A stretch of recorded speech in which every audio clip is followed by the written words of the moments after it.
De Maurice Chevalier, nous vous avons présenté déjà les débuts dans la vie,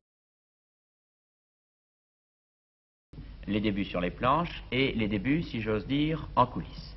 Nous l'avons suivi de Ménilmontant aux Folies Bergères et de La Louque, sa mère, à Mistinguett. Nous sommes aujourd'hui en 1912 et Maurice Chevalier a 24 ans. Il est la coqueluche de Paris. Mais cet amour que Paris lui porte, Maurice le rend bien à Paris. Les étapes de son évolution sont autant de jalons que l'on retrouve sur le chemin qui mène Maurice Chevalier vers la consécration. Pourtant, moi de leur baiser, je me souviendrai bien longtemps. Nous nous souvenons qu'il a vécu enfant à Ménilmontant, au 15 de la rue Julien-Lacroix. Une fenêtre sur cour, et quelle cour! C'était toute sa télévision de l'époque. Je te jure que je t'appartiens pour toujours. Insensiblement, Maurice va glisser vers les quartiers bourgeois. Grâce au premier cachet, La Louque et lui émigrent au 15 faubourg du Temple, près de la République.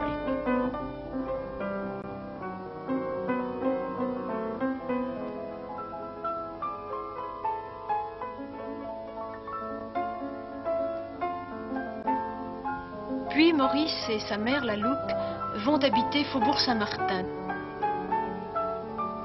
où, au 5e étage, ils ont 3 pièces.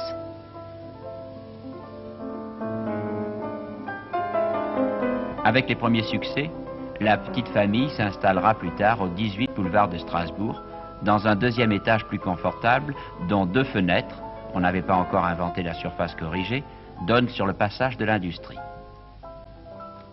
Et c'est le 40 rue Rochechouart, où Mistinguett viendra souvent. Mais de plus en plus fréquemment, Maurice déserte le domicile familial pour se rendre au boulevard des Capucines, numéro 24. C'est là que l'attend celle qui a pour lui le visage du grand amour, Mistinguett.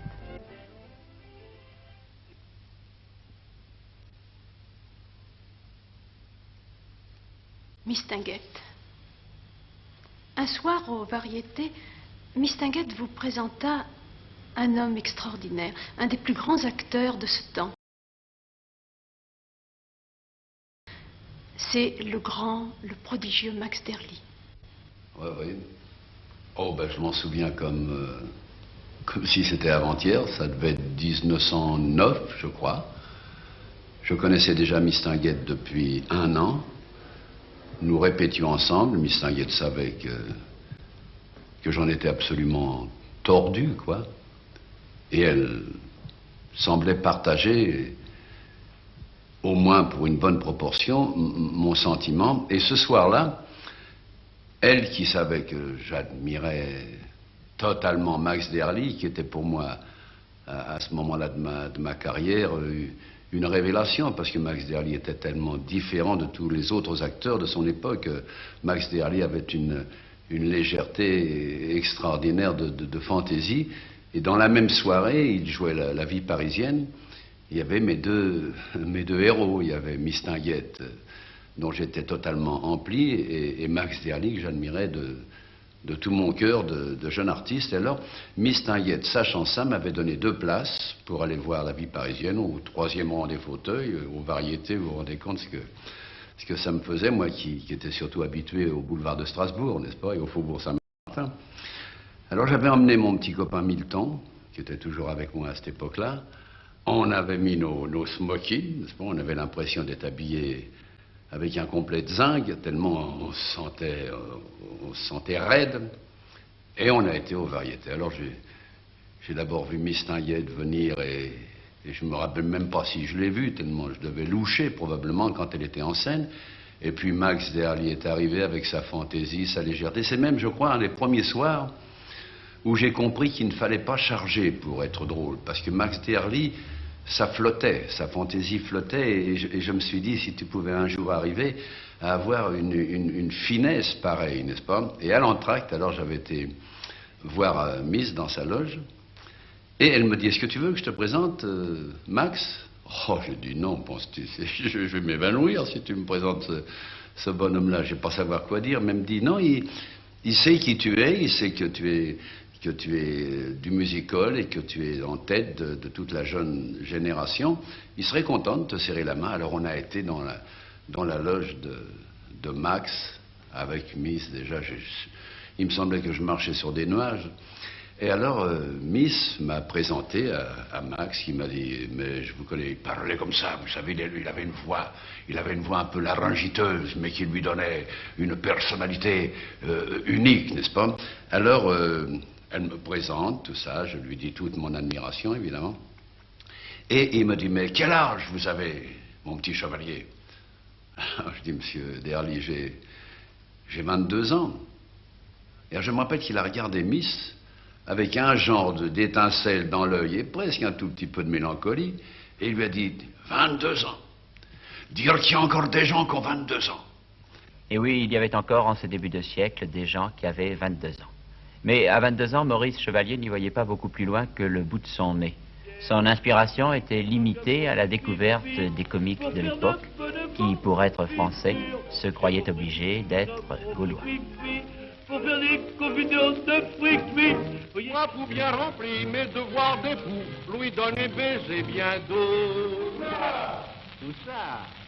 À la gabane babou babou, à la gabane babou, à la gabane babou babou, à la gabane babou. Pas de détails, mais dites-lui quand elle tressaille. Est-ce que les artichauts froids sont meilleurs que chauds? Moi, je ne sais pas, renseignez-moi. Car s'ils sont meilleurs chauds, moi qui les mange froids, je les réchaufferai la prochaine fois. Vous n'avez que 22 ans, mais un critique célèbre de l'époque, Adrien Monnier, écrit déjà des choses très gentilles sur vous. Chevalier, il est beau gosse, il le sait et il en use. Il aime mieux être un fantaisiste qu'un comique. Il entre en scène comme un petit hippocampe avantageux. C'est gentil, ça. Oh, d'ailleurs, cela me fait penser à un film délirant de vous. Ça s'appelle Les Mauvais Garçons, je crois. Il y avait aussi Marguerite Moreno dans ce film.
Après vos imitations de Mayol, après les films comiques avec Mistinguett, après le burlesque, après Gonzague au costume étroit, il y a une chose que j'aimerais savoir, Maurice, c'est la part importante qu'a pu jouer Max Derly, l'élégant Max Derly, dans l'évolution de votre personnage.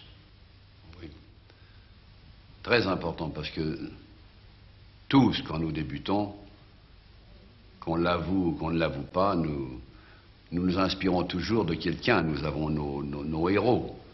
Moi, quand j'étais tout petit, mes héros ont d'abord été, je me rappelle, un comique paysan que j'avais vu au Palais du Travail, là-bas, à Belleville, qui s'appelait Carlos.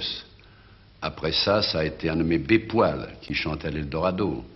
Ouvrard, un peu. Après ça, je me suis inspiré, tout gosse, de Dranem, de Boucault, de Sergius, de tous ces gars-là.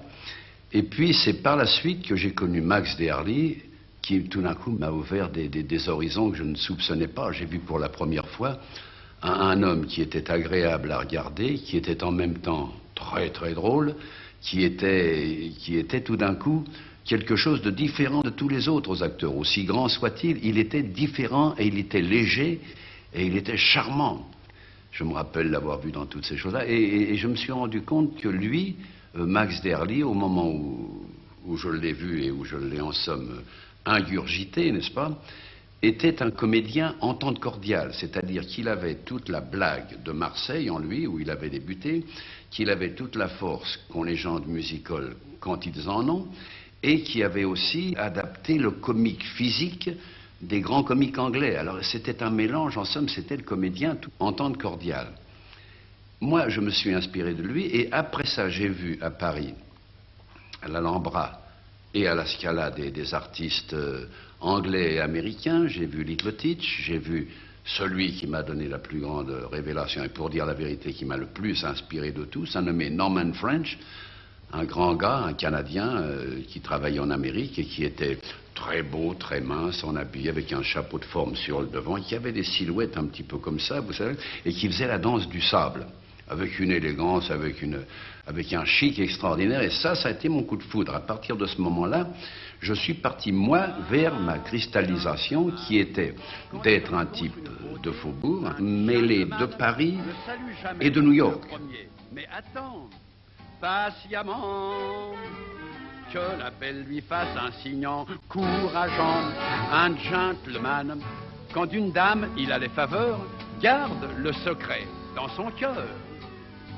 Mais tous les gens que j'ai vus au monde, et je les ai tous vus maintenant, les fantaisistes, les grands comiques, les grands artistes, tout ça, et bien de tous ceux que j'ai vus partout, il n'y en a jamais un qui m'ait fait oublier un très grand fantaisiste français qui s'appelait Max Derly.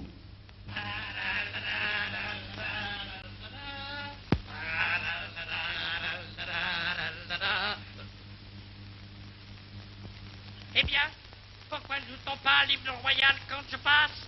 Hein? Monsieur, nous ne jouons l'hymne royal qu'au passage de la reine. Comment? Parfaitement, monsieur. Eh bien, il faudra créer un nouvel hymne pour moi.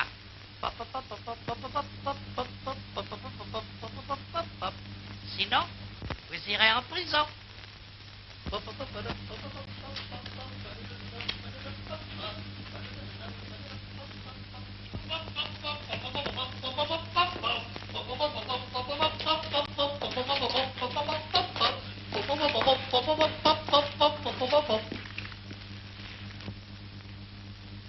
Asseyez-vous. Allez, faites de la place. Allez-vous-en, allez-vous-en.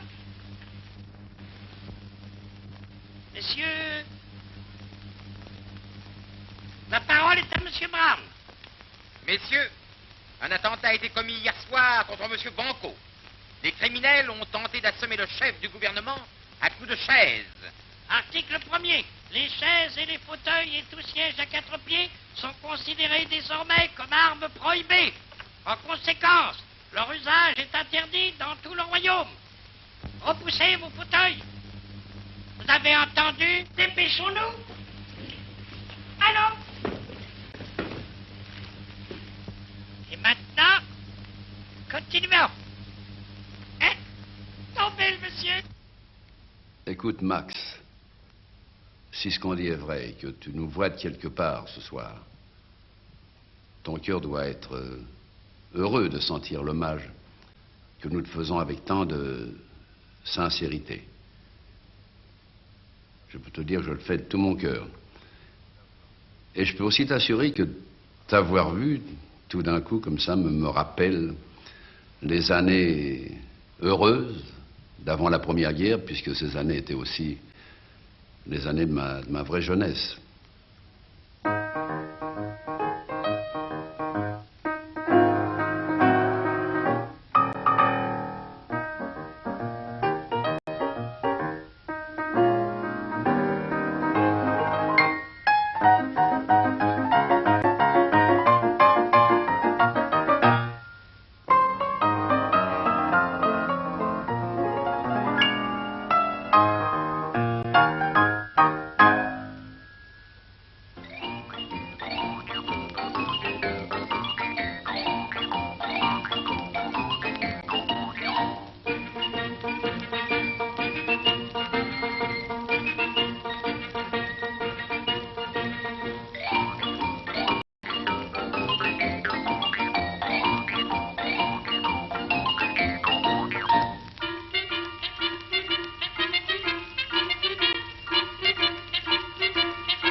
Silence.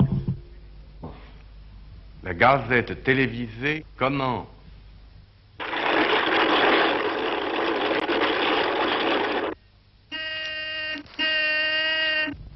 Bonsoir.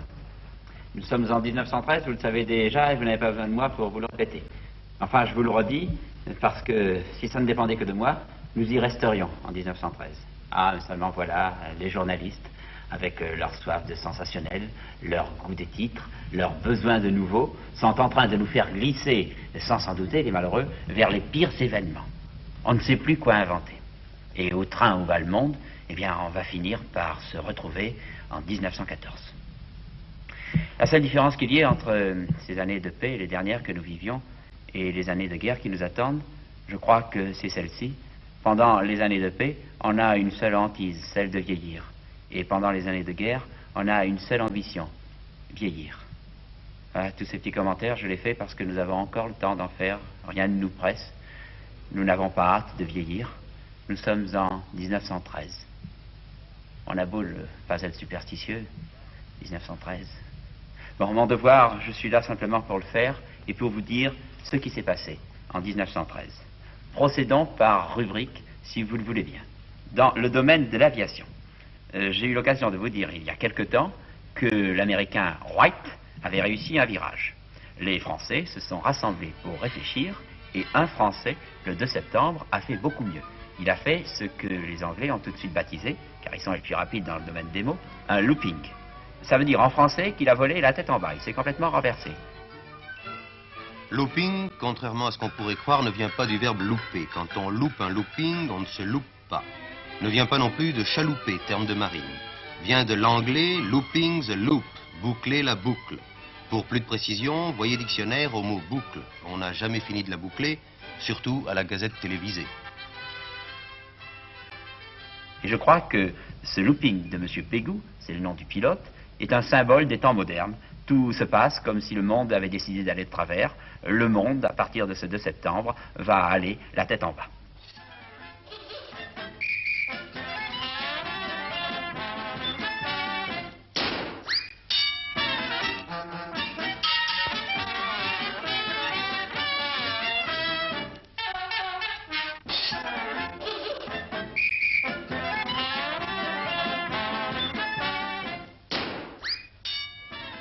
Autre succès à mettre à l'actif des Français dans le domaine de l'aviation, Roland Garros a traversé la Méditerranée en aéroplane Morane-Saulnier.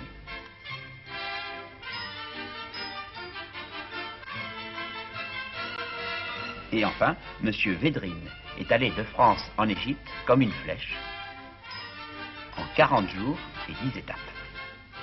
Paris, Dijon, Lyon, Livourne, Rome, Brindisi, Corfou, Athènes, Candie et enfin Le Caire. C'est fini pour le domaine de l'aviation, mais dans le domaine de la navigation, nous avons également quelques satisfactions.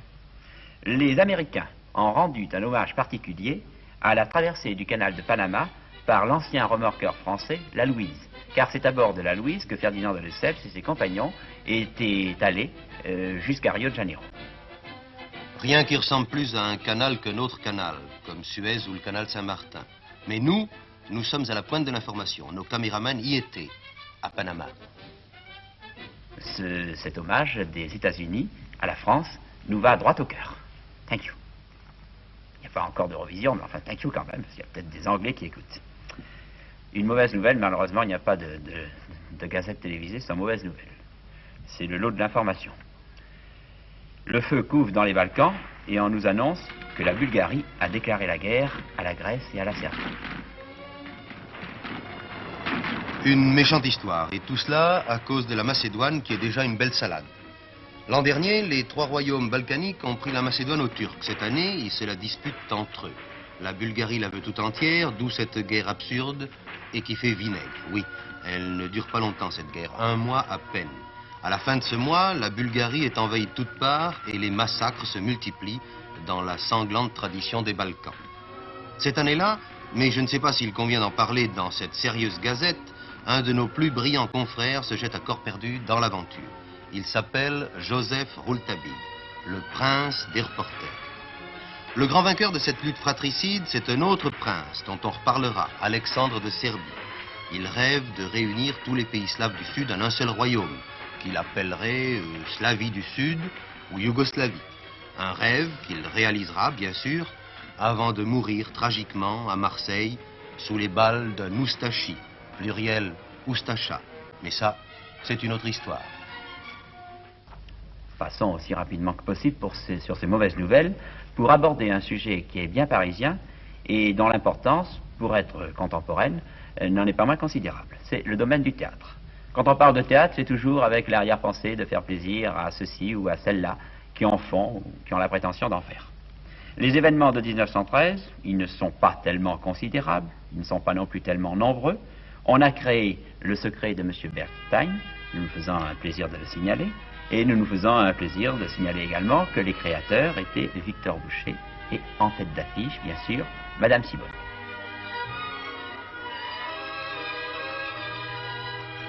Mais si vous avez un peu de patience, si vous pouvez attendre une cinquantaine d'années, nous aurons sûrement l'occasion de reparler, vous et moi, de cette charmante Madame Siboney. Au micro, Herminien Le Rouzic de la Gazette télévisée, actuellement dans le temple de cette danse nouvelle et merveilleuse qu'est le tango, et tel que le très bouillant professeur Pedro Gomez y Duvalex la pratique sous vos yeux. Et 1, et 2, et 3, 4, 5, 6, 7, et 8, 9, 10, 11, 12. Et 1, et 2, et 3, 4, 5, 6, 7, et 8, 9, 10, 11, 12. Et 1, et 2, et 3, 4, 5, 6, 7, et 8, 9, 10, 11, 12.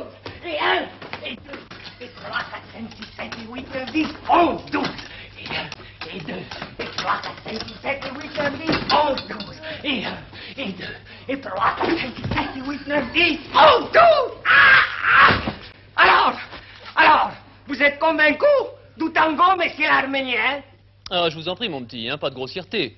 Je m'appelle Herminien Zacharie Gaspard Le Rouzic, vieille famille bretonne, comme nous en avons d'ailleurs beaucoup à la télévision, Dieu merci.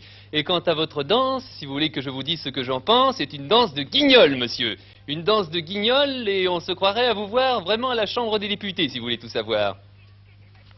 Qu'est-ce que je me trouve, moi, à la Chambre des députés? Que je suis grotesque! Ne me dites-moi pas! Parce que vous savez, si moi, me dire, mais là, moi, de danser un gros!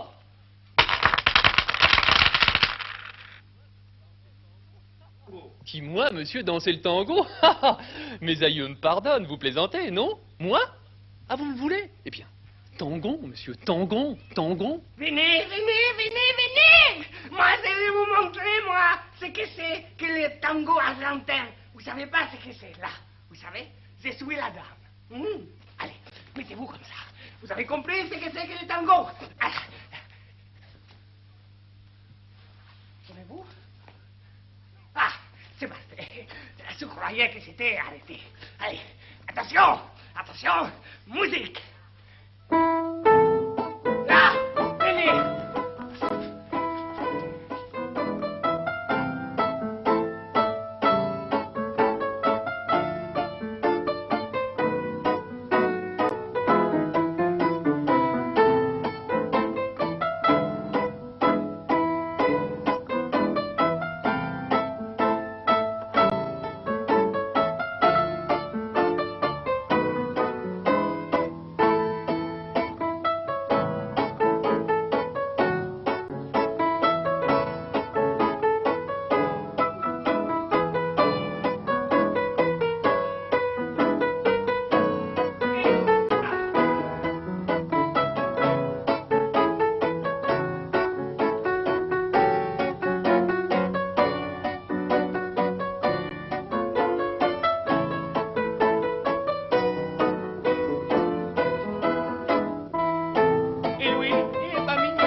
regardez.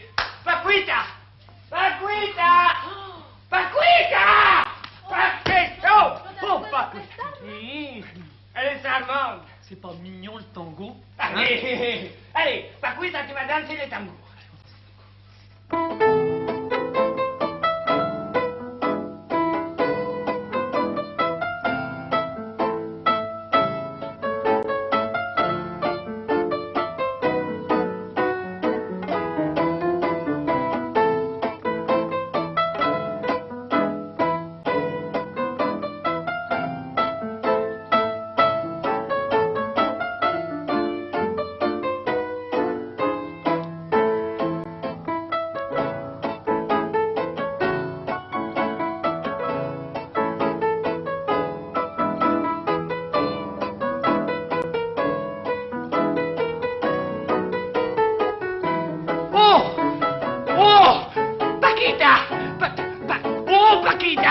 Oh, mais c'est...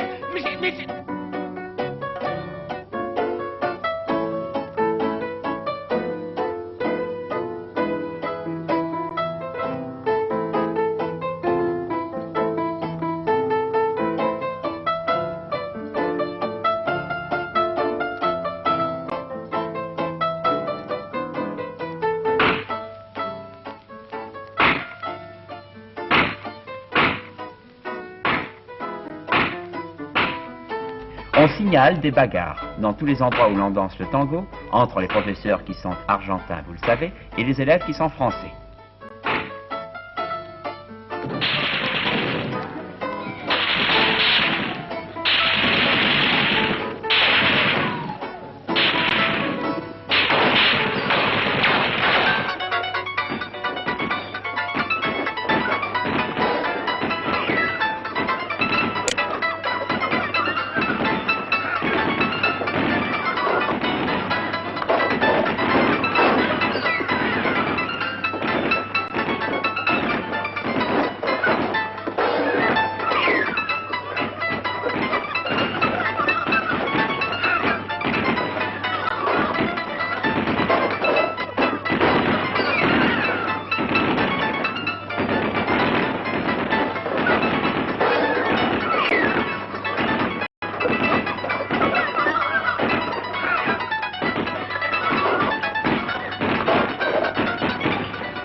Ainsi, le tango, qui a pour but de rapprocher le plus possible les individus, semble avoir pour résultat, au début du moins, d'éloigner les peuples. Mais vous verrez qu'avec un petit peu de patience, tout cela va s'arranger très vite.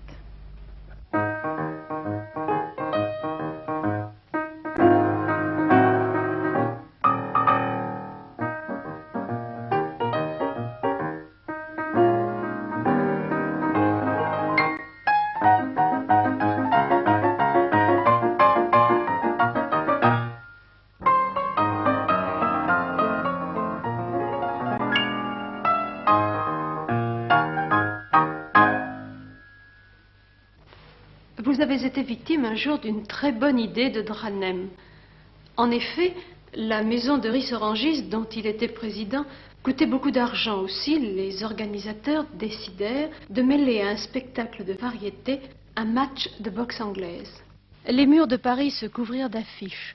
Maurice Chevalier contre Young Joe Gans. Le boxeur professionnel, bien sûr, avait accepté que le match soit arrangé d'avance. La manifestation eut lieu à Bataclan. Mistinguett était dans une avant-scène. Maurice, comment se passa l'exhibition? Je vais vous expliquer ça, n'est-ce pas? Moi, comme je savais que c'était quoi, du chiquet, il faut bien dire, n'est-ce pas? Alors, j'avais même pas été m'entraîner. J'étais certain que ça allait se passer comme il avait été convenu, puisque le noir était d'accord, qu'il était payé.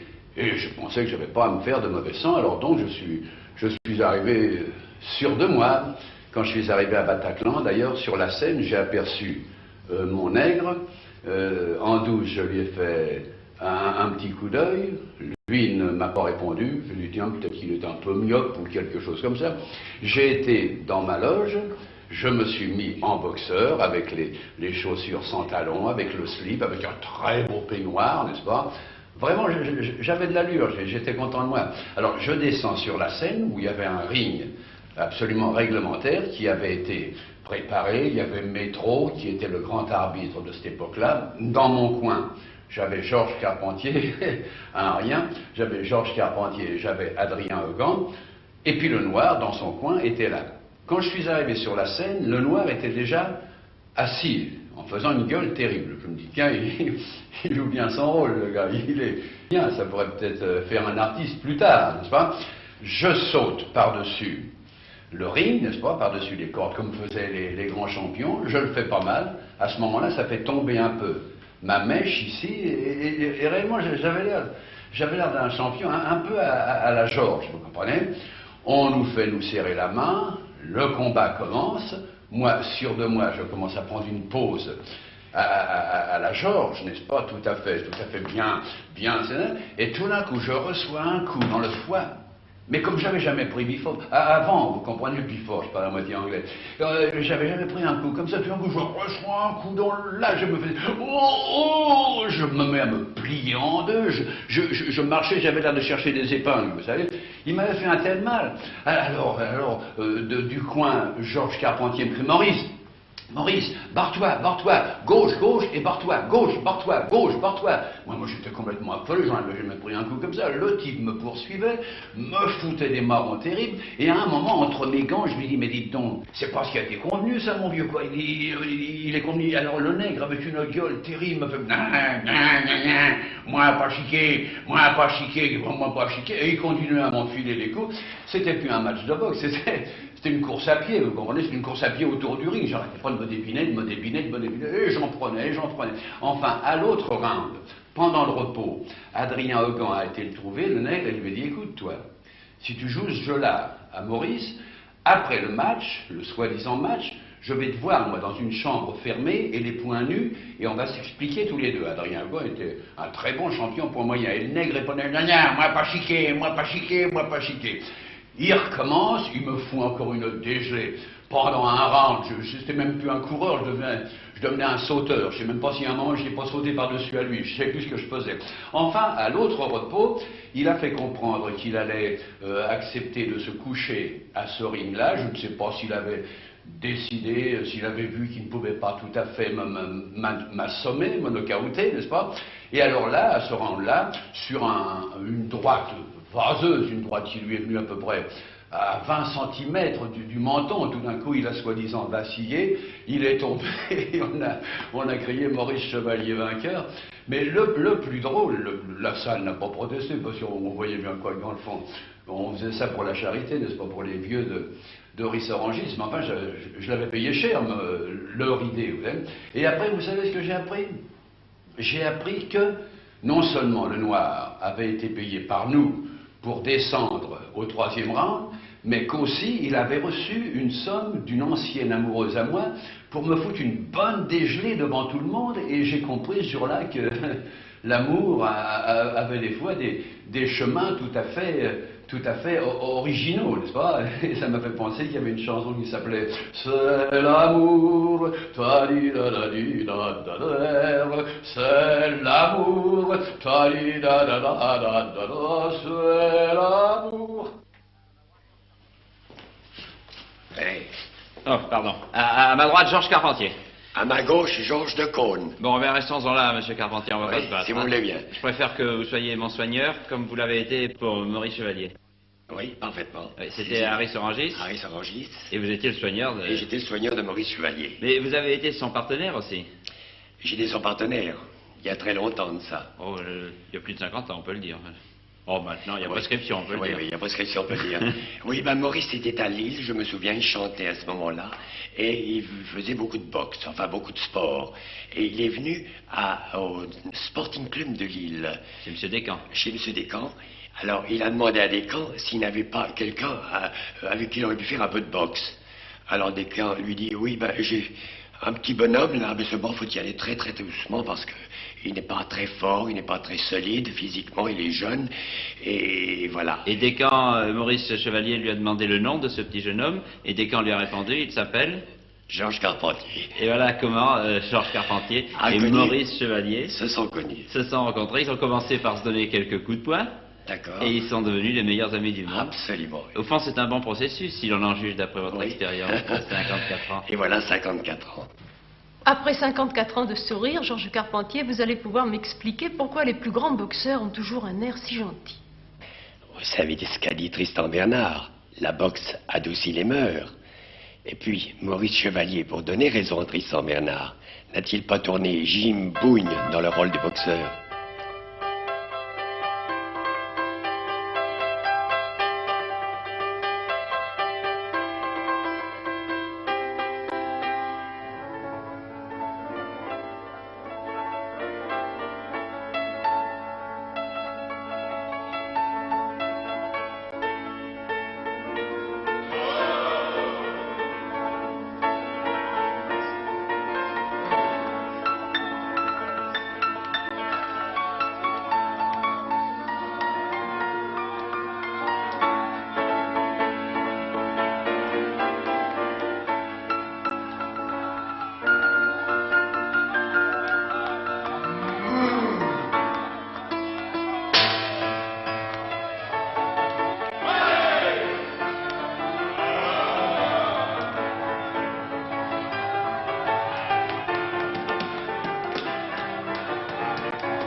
Enfin, une petite information de dernière heure qui, pour n'être pas d'une importance considérable, n'en a pas moins un certain intérêt, puisqu'elle intéresse la vie de la nation, dans la mesure où elle intéresse la vie d'un simple Français qui se prépare à devenir militaire. Notre ami Maurice Chevalier, et qui est sursitaire depuis quelque temps déjà, vous le savez, est appelé à rejoindre maintenant son unité dans les plus brefs délais possibles. Son régiment se trouve à Belfort, et le père du régiment, son colonel, l'attend avec une certaine impatience. Voilà. Que cela n'empêche pas, car les plus brefs délais dans la vie militaire, vous savez qu'on peut les prolonger indéfiniment, que cela n'empêche pas notre ami Maurice Chevalier de continuer à être la vedette de la revue d'automne à la Cigale. La publicité est interdite à la télévision. Et c'est justement à la Cigale qu'un soir, après tant d'années, votre père se présenta à vous. Oui, parce que mon père nous avait quittés comme je l'avais écrit quand j'étais tout petit. Après ça, le frère aîné s'est marié, nous laissant avec Paul, maman et moi qui étais encore tout petit. Et quand j'ai eu 14 ans, je crois, Paul s'est marié aussi, ce qui fait que je restais seul avec ma mère. Mais il semble que ça m'ait porté bonheur, parce qu'à partir de ce moment-là, tout a commencé à marcher pour moi de mieux en mieux. Et indiscutablement, juste avant de partir au régiment, j'avais eu des sursis. Je crois que ça devait être en 1913, je crois. J'étais à la Cigale, en vedette, avec Rému, Régine Badet, dans une revue qui avait beaucoup de succès. Et j'avais moi d'ailleurs un très grand succès, au point que Fernand Nausière avait été, lui, obligé d'écrire un bon article pour moi cette fois-là. Et un soir, en sortant avec les gens qui attendaient les artistes à la porte de la Cigale, un homme m'appela Maurice. Je regardais et je reconnus immédiatement, je ne l'avais pas vu depuis l'âge de 9 ans, je reconnus mon père. Petit, rablé, les jambes arquées, roux gris, vieilli, avec un pauvre regard et une tête de brave homme tout de même. Je l'emmenais au milieu du boulevard de Clichy, qui était désert, à ce moment-là, et je lui demandais pourquoi. Pourquoi tu viens me voir maintenant, si tard? Et il dit, écoute, tu sais, je n'ai pas besoin de te dire tout ce qui a pu me passer par la tête depuis que tout cela est arrivé, mais je t'ai vu chanter très souvent. Je vais souvent à la galerie te voir. Je dois te dire d'ailleurs que tu fais rire tout le monde et moi tu me fais pleurer. Et je lui dis, et ce soir, pourquoi es-tu venu? Ben, il dit, j'ai appris par les journaux que tu dois partir soldat. Et je voulais te voir encore une fois. Alors je lui dis, écoute papa, je pense que c'est mieux que tu ne cherches plus à me revoir. Chez nous, devant maman, on n'a plus jamais parlé de toi. Tu comprends, maman, finalement, t'as oublié. Maman est maintenant heureuse avec moi. Il ne faut pas que tu viennes nous refaire du chagrin, c'est fini tout ça. Je lui dis, écoute, si tu es malheureux, écris-moi là où je chanterai, où je jouerai, et je te promets de te faire parvenir ce que tu me demanderas, mais s'il te plaît, laisse-nous maintenant. Il ne répondit pas tout de suite. Il me regarda en ayant l'air de dire, oui, je comprends. Et puis finalement, il me tendit la main, et il dit, ben c'est bien Maurice, au revoir, bonne chance. Et je le vis s'estomper sur le boulevard de Clichy, avec son corps trapu et ses pauvres jambes arquées. J'en ai eu un tel bouleversement que par la suite, j'ai fait rechercher son adresse, si je pouvais le retrouver, pour pouvoir l'aider, pour pouvoir lui donner de l'argent. Jamais mon père ne m'a demandé un sou, je n'ai jamais retrouvé son adresse. Et je suis obligé de penser que s'il n'avait pas été bien pendant ma toute jeunesse, il s'est conduit à la fin tout de même avec une certaine noblesse.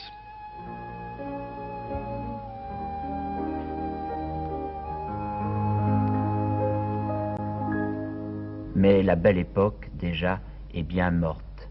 La guerre qui vient va tout niveler, tout uniformiser.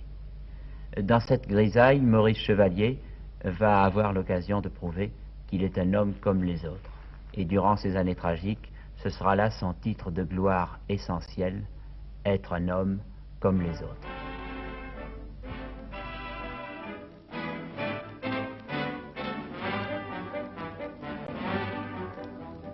Oh, et les copains, ah, qu'il fait beau ce matin, on se sent fringant.